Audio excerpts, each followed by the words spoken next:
una colaboración del canal FreeMed Education. ¿Qué es el vértigo? Vértigo es una sensación de rotación, balanceo o del mundo estar rotando, apareciendo mismo cuando alguien está perfectamente parado.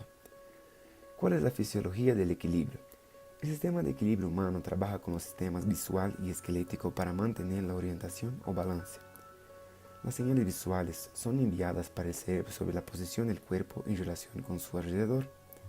Esa señal es procesada por el cerebro y se compara con la información del sistema vestibular, visual y esquelético. Así, nuestro cerebro recibe información de nuestros ojos, músculos de articulaciones y el sistema vestibular en el oído. Luego, procesa sus impulsos nerviosos para que pueda darle a la persona una percepción correcta del medio. Nuestros oídos contienen partes especiales como el sáculo, utrículo y 3 canales semicirculares que juntos hacen parte del aparato vestibular. Este aparato proporciona al cerebro la percepción correcta de equilibrio, balance, orientación espacial y movimiento.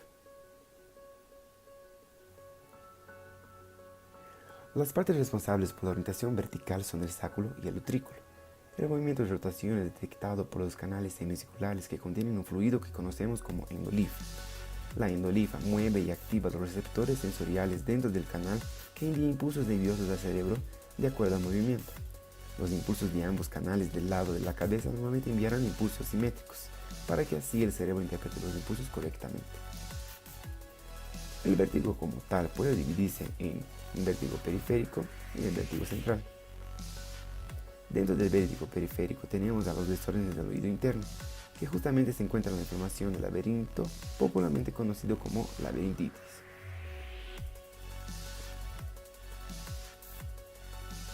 El laberinto también se encuentra en el oído interno y, como veremos a continuación, la mayoría de las veces también llega a afectar el nervio vestibular. Las infecciones, ya sean virales o bacterianas, pueden alcanzar justamente esta región. Bueno, entonces para continuar con el video que ya hemos puesto como introducción sobre el vértigo, una de las causas del vértigo es justamente la inflamación del oído interno. Entonces, por lo general, todos los trastornos del sistema vestibular son conocidos por la población como laberintitis. Y no es así. El laberinto y la inflamación del laberinto como tal es una parte de lo que es el oído interno y es el tema que vamos a comentar en ese momento, hablando un poco sobre una de las causas de vértigo. Bueno, como definición tenemos que la inflamación del laberinto es la inflamación de la región laberíntica durante un proceso infeccioso del oído medio que penetra hacia el laberinto a través de la ventana oval, la ventana redonda. O sea, es un proceso infeccioso justamente que se da en esa región y que por lo general lo va a ligar como por un proceso de continuidad. Entonces puede haber un proceso infeccioso en el oído medio o en alguna otra estructura que esté alrededor del laberinto, que sería el oído interno, y este va a causar esa inflamación, ¿no? Ese proceso inflamatorio, y es ahí donde va a haber los síntomas, y como ya hemos mencionado, uno de ellos es el vértigo, ¿no? Bien importante. Entonces, solo para recordar un poco de la anatomía, para que podamos entender un poco mejor esto, tenemos aquí justamente el oído externo. El oído externo está formado por el pabellón auricular y el conducto auditivo externo. Luego tenemos el oído medio, que es donde está la membrana timpánica y la caja timpánica. Entonces, todas las vibraciones sonoras llegan por el oído externo, pasan hasta el oído medio y es ahí donde va a ser recibido justamente por esas estructuras. Y llega a su vez donde va a ser recibido los estímulos aquí en lo que es el oído interno, que está conformado justamente, ya hemos visto en el video de introducción, por el laberinto y la cóclea. Entonces, esa información va a ser procesada por el cerebro y justamente nos va a dar la información de movimiento, ya sea angular y lineal, y eso nos va a traducir justamente informaciones de nuestra postura y el equilibrio. Eso es bien importante. Continuando, bueno, dentro de las causas tenemos principalmente que va a haber un proceso infeccioso. Ese proceso infeccioso puede ser viral o bacteriano. De entre ellos hemos mencionado aquí, por ejemplo, el Streptococcus pneumoniae, el Haemophilus influenzae y la Moraxella catarrhalis, entre otros agentes que pueden causar la inflamación del oído interno, ¿no? Entonces, por lo general, voy a intentar más o menos explicar cómo funcionaría eso. Digamos que haya una otitis media aguda. Entonces, dentro de la otitis media aguda, que es del oído medio, por la cercanía justamente, las toxinas, los microorganismos podrían pasar justamente a lo que es el oído interno justamente por la ventana oval, y esa justamente se contaminaría y pasaría por un proceso inflamatorio. Digamos que también puede haber una otitis media crónica, o sea, una otitis en que va a durar por lo general mayor a 3 meses. Entonces, en la otitis media crónica, por lo general se crea un tejido llamado colesteatoma, si no me equivoco. Y ese colesteatoma justamente va a destruir a los huesos y va a crear una solución de continuidad, siendo que va a permitir el paso justamente de esa infección del oído medio hacia el oído interno. Y otra vez se va a contaminar y va a ocurrir un proceso inflamatorio. Entonces, tenemos que la inflamación del laberinto se va a dar por procesos infecciosos en su gran mayoría.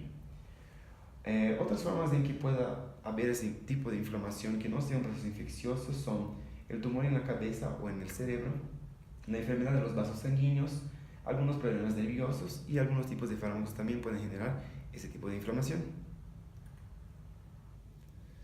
Dentro de los factores de riesgo mencionamos a todos aquellos que van a ayudar a que o proveer, digamos, las infecciones dentro del oído, ya sea medio, que van a pasar al oído interno, y también los procesos en que ayudan que el sistema inmune baje, propician el proceso infeccioso y obviamente aumentan la respuesta inflamatoria.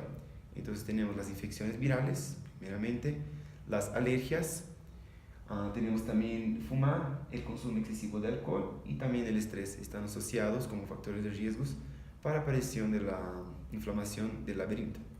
De los síntomas de lo que sería la inflamación del laberinto, tenemos primeramente el vértigo, que es uno de los más importantes a mencionar justamente porque es el tema de este video.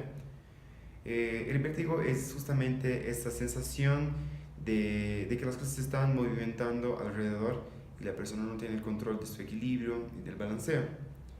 Sí, para las preguntas, por ejemplo, las respuestas son sentir que rota, las cosas dan vueltas, la sensación que el piso se mueve, y también la dificultad para leer y la dificultad para escuchar. Si esas respuestas son positivas, o sea, si preguntamos y todas esas respuestas son positivas, sí nos dan datos de que hay una alteración a nivel vestibular. Y específicamente para lo que sería la inflamación del laberinto tenemos la sensación de desequilibrio e inestabilidad, los movimientos oculares involuntarios y la pérdida de la audición. Eso para el laberinto es un poco más específicos. Otros de los síntomas importantes a mencionar está, como ya he mencionado, los mareos, la fatiga, náuseas y vómitos, pérdida de la audición, el estrabismo y el tinnitus.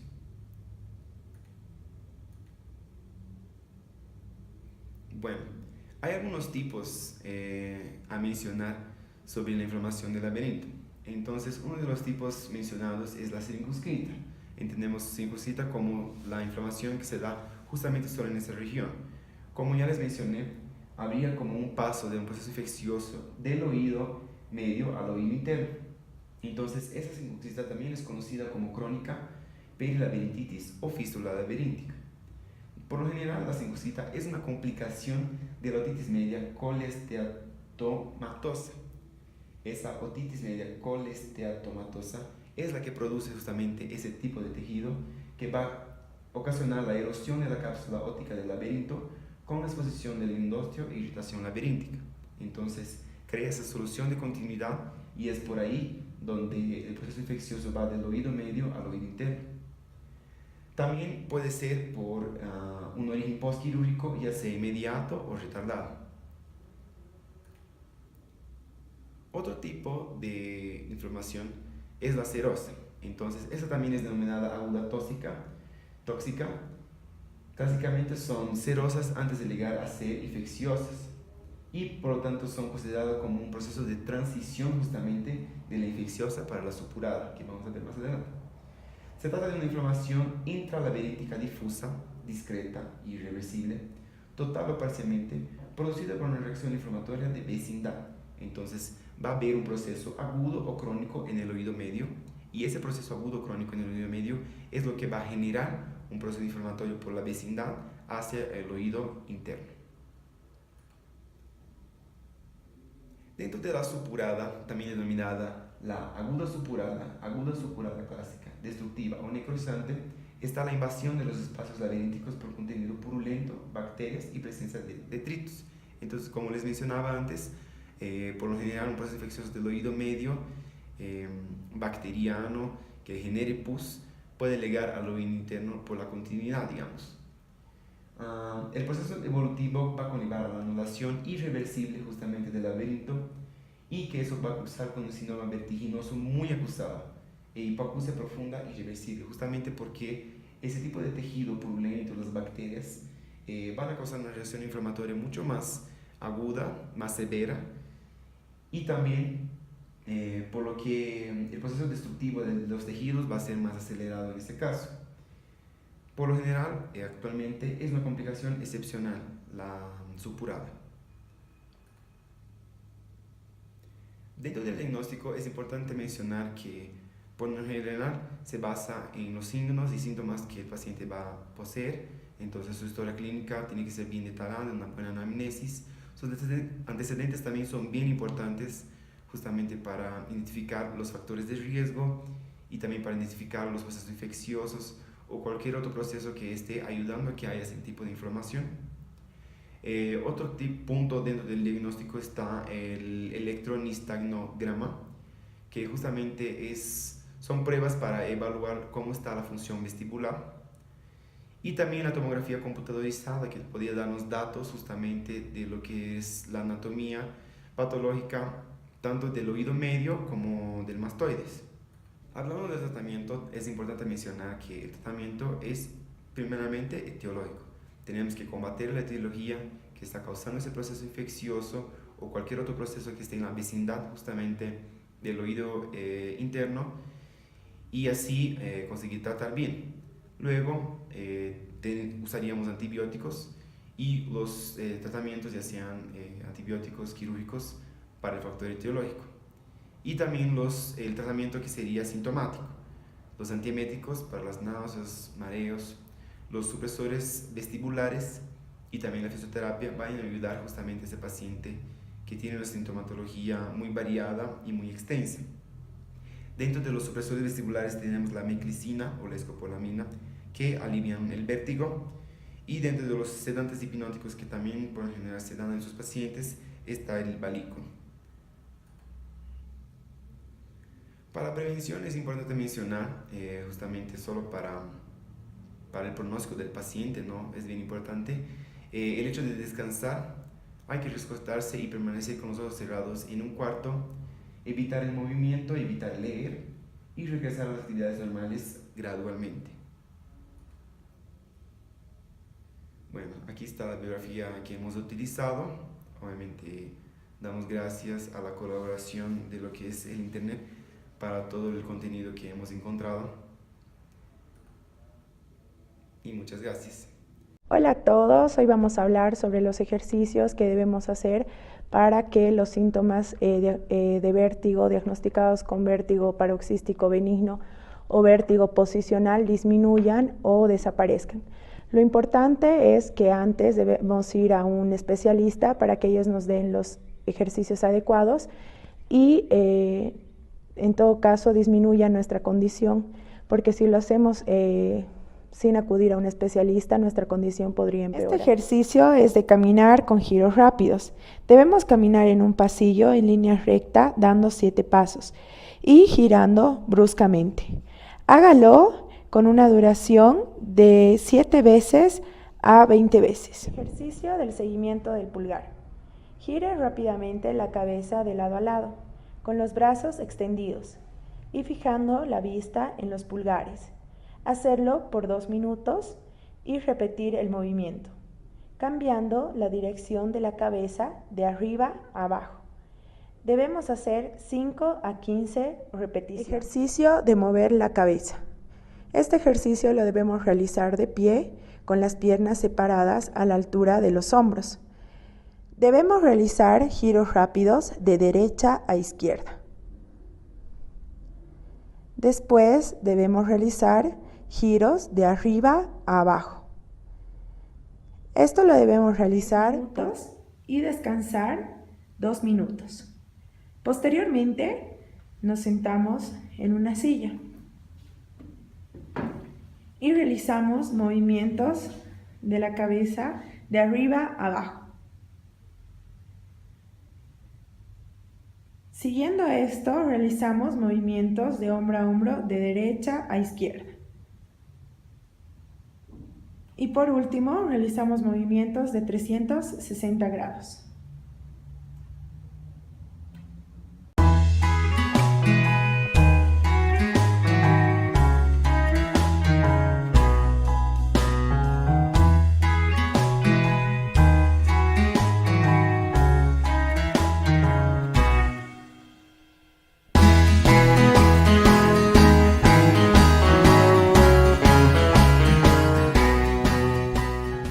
Más importante también hacer como unas preguntas. Entonces, por lo general se pregunta a la persona, si le dice si... corte.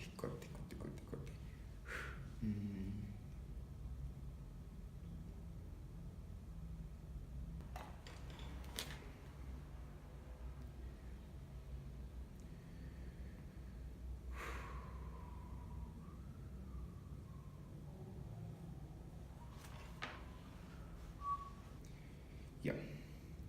Bueno,